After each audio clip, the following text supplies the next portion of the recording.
ഇന്നത്തെ വീഡിയോയിൽ ചെറിയ കുട്ടികൾക്കുള്ള കഫക്കെട്ട് പെട്ടെന്ന് മാറാനായിട്ടുള്ള റെമഡി ആയിട്ടാണ് വന്നിട്ടുള്ളത്. അപ്പോൾ അതിനായിട്ട് നമ്മൾ വീട്ടുമുറ്റത്ത് തന്നെ കിട്ടുന്ന പനിക്കൂർക്ക ഇലയുടെയും അതുപോലെ തുളസിയുടെ ഇല എടുത്തിട്ടുണ്ട്.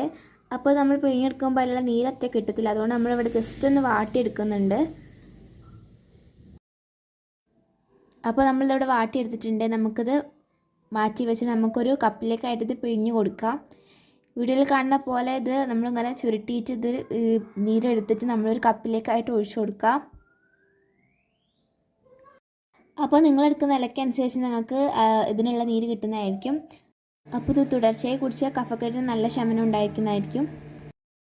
കുട്ടികൾക്കും മുതിർന്നവർക്കൊക്കെ ഒരുപോലെ തന്നെ ഉപകാരപ്പെടുന്നതായിരിക്കും.